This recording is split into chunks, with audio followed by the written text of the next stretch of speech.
এইখান দিয়ে সেইতে উঠছে। এখানে একটা গেটের মতো করা ছিল, সেটা এখন বর্তমানে নাই।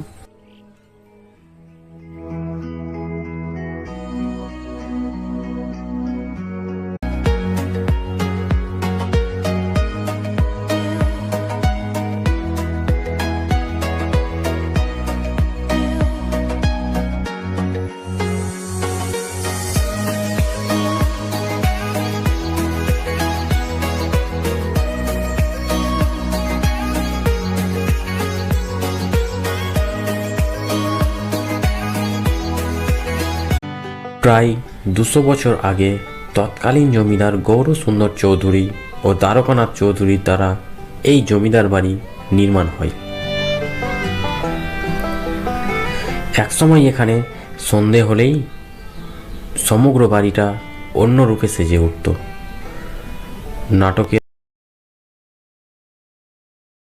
আসর জমত বাড়ির প্রাঙ্গণে। এই জমিদার বাড়ির সামনে দিয়েই বয়ে চলেছে গঙ্গা। মনোরম ও প্রাকৃতিক মাধুর্য পরিবেশের গড়ে ওঠা এই জমিদার বাড়ির প্রতি মুগ্ধ হয়েছেন অনেকেই। বাদ পড়েননি মহান পরিচালক ও চিত্রনাট্যকার সত্যজিৎ রায়ও।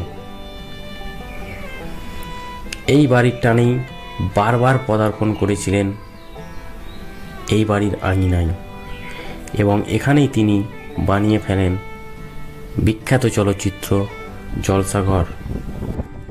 পরবর্তীতে দেবী ও সমাপ্তি নামে আরও 2টি চলচ্চিত্র। আর এখানেই দীর্ঘদিন কাটিয়েছেন বিখ্যাত শিল্পী ছবি বিশ্বাস, সৌমিত্র চট্টোপাধ্যায়, এবং এই বাড়ির দালানেই কোমর দুলিয়েছেন শর্মিলা ঠাকুর।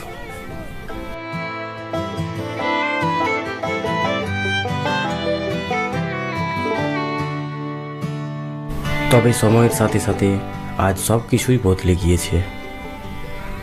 জমিদার বাড়ি তার যৌবন হারিয়ে আজ জীর্ণ, যত্নের অভাবে নষ্ট হয়েছে কারুকার্যমূলক একাধিক অংশ। তবুও জরাজীর্ণ অবস্থায় কোনো ক্রমে দাঁড়িয়ে আছে একাধিক জানা অজানার ইতিহাসের সাক্ষী হিসাবে মুর্শিদাবাদের নিমতিতার এই জমিদার বাড়ি, যা আজ অবহেলিত। বাড়িটার বর্তমান অবস্থা এমনই জরাজীর্ণ, যে কোনো সময় বাড়িটার সমস্ত কাঠামোই ভেঙে পড়তে পারে। মাথার উপর এর ছাদ ভেঙে আকাশ উকি দিচ্ছে ঘরে। কড়ি কাঠের বর্গাগুলি দখল করে নিয়েছে ঘুনপোকা। দেওয়াল থেকে খসে পড়েছে চুন সুরকির বালি। লতা ও আগাছা বংশ বিস্তার শুরু করে দিয়েছে ইটের ফাঁকে ফাঁকে। বাড়িটার অন্তিম লগ্নটা যেন জলসাঘর সিনেমার বিশেম্বর রায়ের ভেঙে পড়ার মতোই। তো বন্ধুরা দেখতে পাচ্ছেন এখানে সেই জমিদারদের পুরনো একটি গাড়ি, যেটার কোনো অস্তিত্ব নাই বর্তমানে। অস্তিত্ব বলতে শুধুমাত্র ইঞ্জিনের কিছুটা অংশ পড়ে আছে এখানে। আর এই গাড়ি চড়েই কাজী নজরুল ইসলাম এসেছিলেন এই জমিদার বাড়ির এক বিয়ের অনুষ্ঠানে।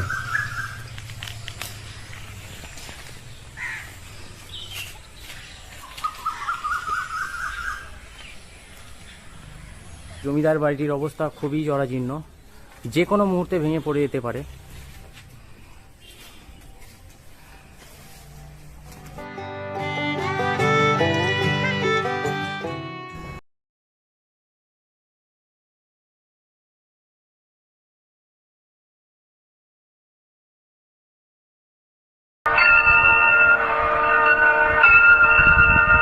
সেই জলসা ঘরে এখানে একটি ক্লিপ আছে। এখানে একজন ঘোড়া নিয়ে ছুটে চলে আসছে এখান দিয়ে এসে এইখান দিয়ে সেই রাজবাড়িতে উঠছে।